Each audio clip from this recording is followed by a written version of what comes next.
एक बेटी जब रोते हुए कहे कि अब मुझसे नहीं हो रहा है तो समझ लीजिए उसके अंदर ही अंदर बहुत कुछ चल रहा है। एक ऐसी लड़की की आवाज़ जिसके सपने बहुत बड़े थे लेकिन समाज की गंदी सोच उससे भी बड़ी निकली।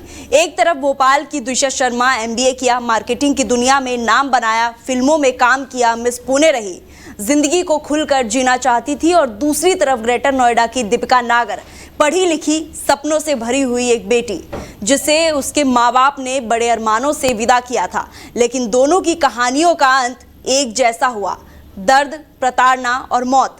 सवाल यह है कि आखिर क्यों हर बार शादी के बाद एक लड़की की जिंदगी उसकी अपनी नहीं रह जाती है? क्यों उसे बहू कम ATM मशीन ज्यादा समझा जाता है? आज दहेज ये सिर्फ एक कुप्रथा नहीं है, बल्कि वो जहर है जो हर साल हजारों बेटियों के सपने को जिंदा दफन कर देती है। जिस बेटी को माँ बाप अपने पलकों पर बिठाकर बड़ा करते हैं, उसी बेटी की शादी कभी कभी उनके लिए मौत का फरमान बन जाती है। भोपाल की दिशा शर्मा और ग्रेटर नोएडा की दीपिका नागर की कहानी सिर्फ दो परिवारों का दर्द नहीं, बल्कि उस समाज का काला सच है जहां आज बेटियों की कीमत गाड़ियों, पैसों और दहेज से तय की जाती है। भोपाल की दिशा शर्मा कोई साधारण लड़की नहीं थी। खूबसूरती, शिक्षा और टैलेंट सब कुछ था उनके पास। उन्होंने MBA किया था, मार्केटिंग में, कम्युनिकेशन की दुनिया में काम किया था, तेलुगु फिल्म में अभिनय किया, मिस पुणे का खिताब जीता और योग प्रशिक्षण के रूप में भी काम किया।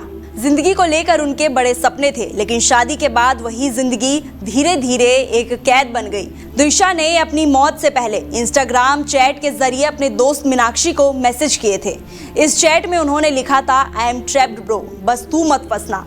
मौत से पहले माँ और दोस्तों को भेजे गए उनके मैसेज आज भी दिल को चीर देती है।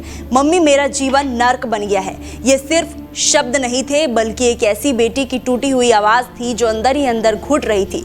वो जिंदगी में कुछ करना चाहती थी, आगे बढ़ना चाहती थी, लेकिन हालात ने उन्हें इतना तोड़ दिया कि आज उनकी मौत कई सवाल छोड़ गई है। परिवार ने पति और ससुराल पक्ष पर गंभीर आरोप लगाए। अब SIT जांच कर रही है, लेकिन सवाल वही है, आखिर इतनी होनहार लड़की इतनी मजबूर कैसे हो गई? तो वही दूसरी तरफ ग्रेटर नोएडा के जलपुरा गांव की 24 साल की दीपिका नागर, जिसकी शादी को अभी सिर्फ 14 महीने हुए थे। माँ बाप ने बेटी को खुशी खुशी विदा किया था। स्कॉर्पियो गाड़ी, करोड़ों रुपए और जरूरत का हर सामान दिया गया, लेकिन दहेज की भूख इतनी बड़ी थी कि सब कुछ कम पड़ गया। आरोप है कि ससुराल वाले फॉर्च्यूनर कार और लाखों रुपए की मांग करने लगे। मांग पूरी नहीं हुई तो दीपिका को मानसिक और शारीरिक रूप से प्रताड़ित किया गया। परिवार का आरोप है कि दीपिका को बेरहमी से पीटा गया और फिर तीसरी मंजिल से उसे फेंक दिया गया। वही पुलिस आत्महत्या की बात कह रही है।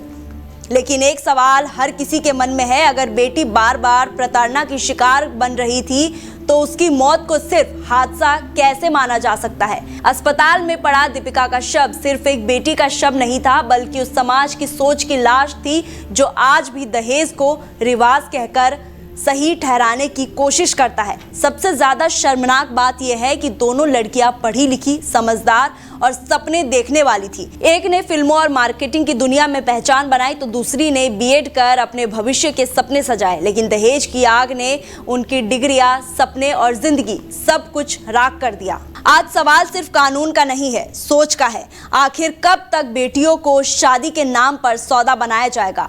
कब तक माँ बाप अपनी पूरी जिंदगी की कमाई इसलिए लुटाते रहेंगे ताकि उनकी बेटी ससुराल में जिंदा रह सके?